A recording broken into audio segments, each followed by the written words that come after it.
하나님께서 우리 구원받은 크리스찬들에게 원하시는 것, 기대하시는 것이 있다고 하면 우리 그리스도인이 하나님 안에서 온전한 성도로서 성장해 가는 것이겠다, 그런 생각이 듭니다. 오늘 본문 말씀 13절에 이런 아버지의 마음이 담겨 있는데 이렇게 말씀을 합니다. 우리가 다 하나님의 아들을 믿는 것과 아는 일에 하나가 되어 온전한 사람을 이루어 그리스도의 장성한 분량이 충만한 데까지 이르리니. 사도 바울을 통해서 에베소에 있는 성도들에게 하나님의 아버지의 마음을 전달해 주셨는데, 내가 너희들이 온전한 하나님의 사람이 되기를 바란다. 시대는 지났지만 오늘 이 시대에도 하나님께서 우리에게 원하시는 마음은 동일하다 생각이 됩니다. 하나님께서 이 말씀을 우리에게 주신다고 하면 이렇게 주시지 않겠습니까? 사랑하는 삼성의 자녀들아, 너희들이 온전한 그리스도인이 되어 그리스도의 장성한 분량에까지 이르는 나의 자녀들이 되면 좋겠다. 오늘 특별히 우리 교회는 그동안 교회학교에서 정해진 일련의 과정을 수료하고 또 학급에 따라 졸업하고 상급 학교로 가는 학생들이 있는가 하면 또 한 학년씩 진급해 올라가는 학생들, 또 우리 교육 2부에는 구약 공부를 마치고 수료하는 사람들이 함께 예배를 합니다. 우리 자녀들이 교육받을 때 부모님들이 원하는 것이 있다고 하면 우리 아이들이 장성해지기를 원하는 것 아니겠습니까? 어제보단 오늘이, 오늘보단 내일이 더 온전한 하나님의 자녀, 하나님의 백성, 나의 자녀가 됐으면 좋겠다.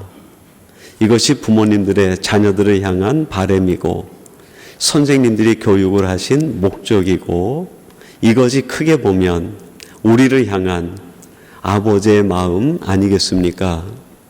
그러면 우리들이 그리스도인으로서 장성해진다는 것, 온전해 간다는 것은 무엇을 의미할까요? 세 가지가 자라는 것을 의미합니다. 첫째는 섬김이 자라야 됩니다. 오늘 보면 14절 상반절에 보면 이렇게 말씀합니다. 이는 우리가 이제부터 어린아이가 되지 아니하여 그랬어요. 너희들이 어린아이가 아니라 장성한 사람이 되라. 여러분, 어린아이가 어른이 되기 위해선 몸이 커지는 것 아닙니까? 힘이 세지는 것, 점점 더 그의 능력과 그가 가진 인격이 커지는 것을 의미하지 않습니까? 어린아이가 커가는 것이 몸이 커지는 거라고 하면 영적으로 우리 그리스도인들이 자란다는 것은 섬김이 자라는 것이다. 그렇게 비유해 볼 수 있을 것 같아요. 그래서 에베소서 4장 12절은 어린아이가 아니라 그리스도의 장성한 분량에까지 자라는 성도들의 모습은 무엇인가 하는 것을 얘기하는데 12절에 이렇게 말씀합니다. 이는 성도를 온전케 하여 봉사의 일을 하게 하며 그리스도의 몸을 세우려 하심이라. 성도들이 자란다는 것은 봉사의 능력이 커지는 것, 즉 섬김이 자라는 것을 이야기합니다. 왜 섬김이 자라야 되는가? 그리스도의 몸을 세우기 위해서다. 하나님의 나라와 주의 몸된 교회를 섬기기 위해서 우리는 영적으로 섬김이 자라는 사람이 되어야 되겠다. 이것이 바로 우리를 향하신 아버지의 첫 번째 마음이라 할 수 있겠습니다.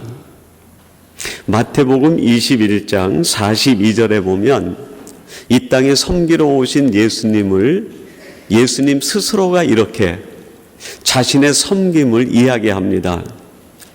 제가 마태복음 21장 42절 말씀을 한번 읽어드리겠습니다. 예수께서 이르시되 너희가 성경의 건축자들이 버린 돌이 모퉁이의 머릿돌이 되었나니 이것은 주로 말미암아 된 것이요 우리 눈에 기이하도다 함을 읽어본 일이 없느냐.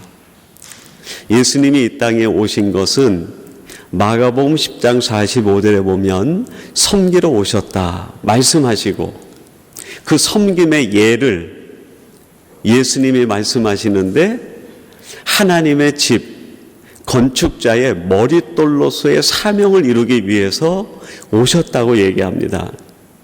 여러분, 한 건축물의 머릿돌의 기능이 뭘까요?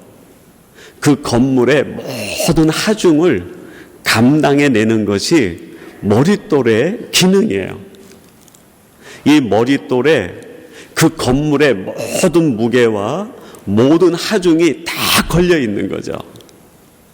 그게 힘들다고 머릿돌이 내가 이 섬김을 하지 않겠다 얘기하고 빠져나온다고 하면 그 건물은 무너지고 말 겁니다. 섬김이란 무엇인가? 내게 오는 모든 무게와 하중을 묵묵히 감당해내는 것, 그것이 섬김이고, 이 능력이 커지는 것이 하나님이 우리를 원하시는 첫 번째 마음의 소원이라는 거예요. 미국이 낳은 세계적인 지휘자며 작곡가 가운데 레너드 번스타인이라는 분이 있습니다. 이분이 오케스트라에 대해서 이야기를 하면서 이런 이야기를 했어요. 오케스트라의 신비로움은 제2 바이올린에게 있다. 저는 오케스트라의 구성을 잘 모릅니다. 그래서 이 내용을 보고 나서 오케스트라에서 제2 바이올린이 하는 일이 뭔가 한번 검색을 해보았어요. 그랬더니 제2 바이올린은 전체에 자기가 주도해가는 연주가 없어요. 제1 바이올린이 연주하다가 잠깐 틈이 날 때 틈을 메워주고, 음과 음 사이를 연주하다가 그 음을 듣고 다른 악기 연주자들이 이어서 박자를 놓치지 않고 연주할 수 있도록 틈새를 메꿔주는, 자기는 드러나지 않고 자기 위치는 가장 보이지 않는 데 있으면서 그 오케스트라의 전체 음을 가장 풍성하게, 다른 사람이 쉴 때 쉴 틈을 주고, 다른 사람이 스타트에 나갈 때 정확한 박자로 스타트할 수 있도록 도움을 주는 브릿지의 역할. 제가 이해하기로는 그게 제2 바이올린의 역할이다, 그렇게 이해를 했어요. 번스타인이 얘기를 합니다. 자신이 아름다운 오케스트라의 음을 연주하는데 가장 값진 보배 같은 사람들, 가장 신비로운 사람들은 바로 보이지 않는 데서 자기를 드러내지 않고 오케스트라를 가장 풍성하게 만드는 제2 바이올린이 자기가 볼 땐 가장 신비로운 사람들이다. 여러분, 성도들 가운데 누가 하나님이 볼 때 가장 신비로운 성도로 보일까요?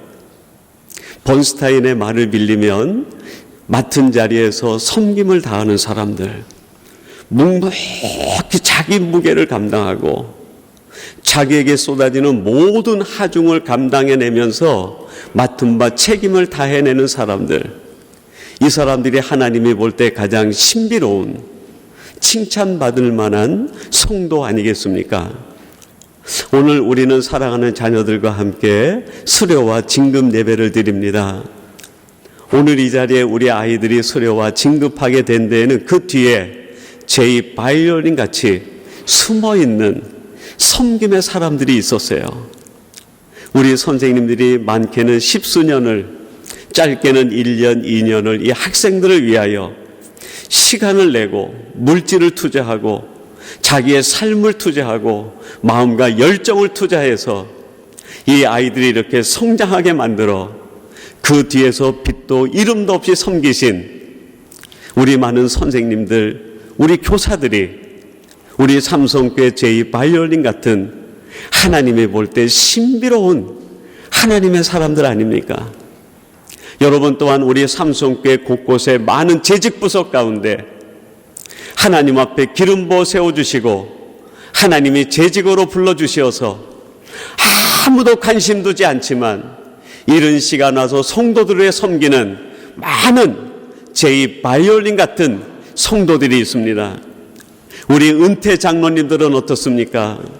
젊었을 때는 하나님을 위하여 젊음을 바치고 열정을 바치고 인생을 바치고, 지금은 아무도 알아주지 않아도 맡은 자리에서 하나님의 몸된 교회를 위해서 제2 바이올린 같이 기도로 섬겨주시고 사랑으로 섬겨주시고 성도들을 위하여 늘 마음을 쏟아주시는 그분들이 바로 하나님 나라의 제2 바이올린 같은 신비로운 하나님의 위대한 사람들 아닙니까? 오늘 우리 삼성의 모든 가족들이 하나님 앞에서 섬김이 자라나 하나님이 볼 때 제2 바이올린 같이 하늘나라의 보배 같은 성도들로 성장되어지기를 주님의 이름으로 축원합니다. 두 번째로 우리들이 자라야 되는데 사랑이 자라야 됩니다. 누가복음 2장 52절에 보면 예수님의 유아기 때 예수님의 성장에 대한 모습을 기록하는데 이렇게 기록합니다. 예수는 지혜와 키가 자라가며 하나님과 사람에게 더욱 사랑스러워 가시더라. 예수님은 나이가 들고 점점 성년이 되어가면서 하나님과 사람 앞에 사랑받는 사람으로 성장되어 갔다 얘기합니다. 예수님은 자라가시면서 사랑의 깊이가 깊어졌습니다. 예수님은 성장해 가시면서 사랑의 넓이가 넓어지셨습니다. 예수님은 성장해 가시면서 사랑의 높이가 높아지셨어요. 1979년 6월 20일 한국에 아주 끔찍한 한 사건이 일어납니다. 인사동에 있는 한 골동품 가게 사장과 그 부인 되는 분과 운전수가 한 사람에게 납치가 된 거예요. 납치된 그날 저녁에 그 납치된 사람 집에서 끔찍한 참변을 당하게 됩니다. 3명 모두가 죽임을 당하고 시체가 유기가 된 거예요. 이 사건을 가리켜서 일명 금당 살인사건이라고 이야기합니다. 일주일 정도 지나서 범인이 잡혔는데 범인의 이름이 박철웅이라는 당시 38살 된 청년이었어요. 서대문 구치소에 수감이 되었습니다. 그 눈빛만 봐도 사람들이 얼마나 무서운지 아무도 접근을 하지 않는 거예요. 근데 이 살인자 박철웅에게 서대문 구치소에 수감되어 있을 때에 한 사람이 찾아갑니다. 당시 서부 제1교회 집사로 계셨던 안순자라고 하는 양순자라고 하는 집사님이 그를 찾아가요. 눈을 마주대하고 이야기를 하면서 그에게 복음을 전합니다. 왜 이런 일을 했습니까? 왜 이런 상황까지 이르게 되었습니까? 도대체 마음의 상처는 뭡니까? 매일 찾아가서 그 살인자 박철웅의 마음을 녹화하고 복음을 전하는 거예요. 그러는 사이에 법원의 재판은 진행이 돼서 80년 2월에 사형이 언도가 되어졌습니다. 정식 감옥으로 이감이 됐어요. 이감이 된 그때도 매주 한 번씩 찾아가는 거예요. 그 양순자 집사님의 자기를 찾아와서 이야기하고 전하는 복음에 감동이 돼가지고 80년 2월에 그 양순자 집사님과 이 박철웅이 영적 자매 결혼을 맺어요. 이 집사님이 연배가 높으시니까 누님이 되기로 하고 이 살인자를 자기의 동생으로 삼습니다. 82년 7월에 사형을 당하는데 사형 당하기 전까지 무려 2년 반 동안 100번 이상을 찾아가는 그 사랑에 감동이 돼가지고 이 살인자 박철웅이 회심을 하고 자기가 회심한 뒤에 하나님으로 받은 은혜에 대한 이야기를 2000페이지 달하는 원고에다가 자기의 참회록을 기록을 합니다. 제가 쓴 소금 편지는 전부 120페이지예요. 그런 책 분량으로 따지면 20권에 해당하는 분량의 회심기를 쓴 거예요. 그 박철웅이 마지막 사형장으로 가기 전에 이 양순자 집사님에게 사랑을 고백하고 나 같은 사람 사랑해 주셔서 고맙습니다. 집사님이 아니었으면 나는 살인자로 죽을 텐데 비록 세상 죄는 내가 다 씻을 수 없지만 하나님 앞에 예수님이 돌아가실 때 오른편 강도가 용서받은 것처럼 용서받은 죄인으로 죽을 수 있게 해주셔서 감사합니다. 그 글을 남기고 사형장으로 간 거예요. 여러분이 양순자 집사님이 누군지 아십니까? 오래전에 우리랑 함께 신앙생활 하다가 한국으로 귀국하신 양형진 집사님이 있습니다. 그 집사님의 부인이 양문자 권사님인데 그 양문자 권사님의 언니가 양순자 집사님이에요. 제가 1976년부터 79년까지 서대문 구치소하고 적십자병원을 매주 토요일마다 제가 모시고 있는 목사님과 함께 전도를 다녔댔어요. 그때 제가 만났던 집사님이 양순자 집사님이에요. 가끔 전도가 끝나면 그분이 저희 전도팀에게 밥도 사주시고 평생 섬김의 삶을 살고 사랑의 삶을 사는 거예요. 그분이 장학금으로 지급해가지고 장학생을 돼가지고 신학교 졸업한 사람이 10명이 넘습니다. 일반 학생들에게 장학금을 지급해가지고 대학을 졸업한 사람이 20명이 넘어요. 심지어는 병원을 찾아다니면서 힘든 사람들에게 위로하고 구치소에 들어가 살인자든 도둑자든 강도든 가질 것 없이 복음을 전하고 회심한 사람이 10명 이상이 돼요. 사랑의 멘토였습니다. 한국에 있을 때는 단순히 그런 분으로만 알고 있었는데 밴쿠버에서 우연히 양문자 권사님과 대화하는 중에 그분의 언니가 양순자 집사님인 걸 알고 제가 얼마나 감동을 받았는지 몰라요. 여러분, 하나님은 지금 우리들이 사랑이 자라기를 원합니다. 사랑의 깊이가, 사랑의 넓이가, 사랑의 높이가 자라서 하나님이 원하시는 그 일을 우리의 손으로 대신하는 사랑의 사도가 되기를 하나님이 기대하고 있는 거 아닙니까? 오늘 이 앞에 수료와 졸업을 하는 우리 사랑하는 자녀들은 우리 성도들의 사랑의 손길을 통해서 양육받은 자녀들입니다. 여기에 있는 많은 성도들이 장학금을 헌금하시고 장학의 수혜를 주어서 여기에 있는 많은 아이들이 하나님의 사람으로 성장하고 자라고 있습니다. 여러분의 사랑의 손길이 우리 아이들을 키우고 우리 아이들을 미래에 하나님의 나라의 사람으로 양육해 가는 줄로 믿습니다. 우리들이 물질로든 마음으로든 사랑의 손길로든 우리 사랑하는 자녀들에게 마음껏 사랑하여 이 시대에 하나님이 쓰시는 믿음의 자녀들로 양육하는 우리 사랑의 교회와 우리 사랑의 온 성도들이 되기를 주님의 이름으로 축원합니다. 마지막 한 가지 우리에게 더 자라야 되는 것이 있는데 영이 자라야 됩니다. 다른 말로 얘기하면 영성이 자라야 한다고도 할 수 있겠습니다. 여러분, 오늘 본문 14절 하반절은 이렇게 말씀합니다. 사람의 속임수와 간사한 유혹에 빠져 온갖 교훈의 풍조에 밀려 요동하지 않게 하려 함이라. 우리가 왜 자라야 되는가? 오늘 14절 하반절은 그 이유를 이렇게 설명합니다. 세상의 속임수와 사람의 거짓말과 세상 풍조에 요동하지 않기 위해서 우리가 자라야 된다는 거예요. 영성이라고 하는 것은 세상의 풍조와 사람들의 속임수와 세상의 문화와 세상 흐름 속에서 흔들리지 않고 자기를 지키는 것이, 지키는 능력이 영성이라고 할 수 있어요.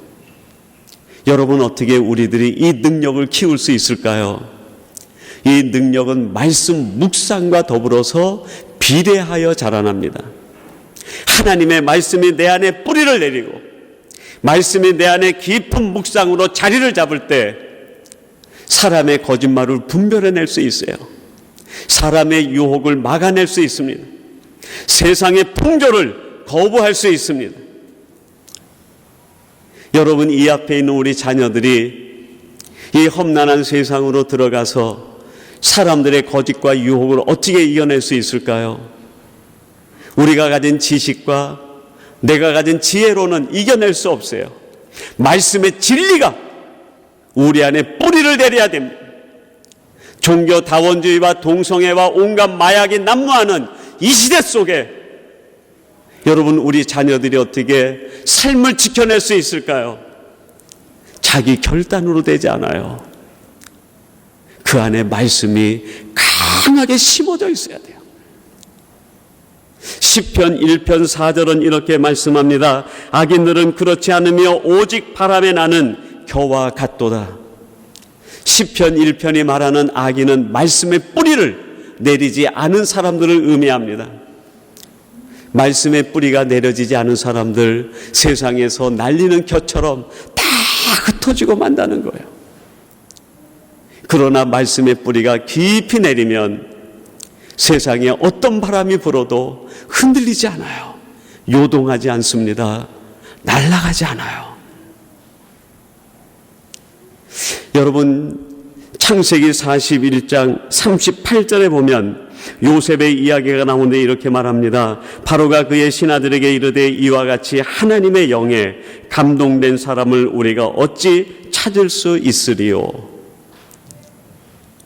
감옥에 오랫동안 있었던 요셉이 바로 앞에 나왔어요.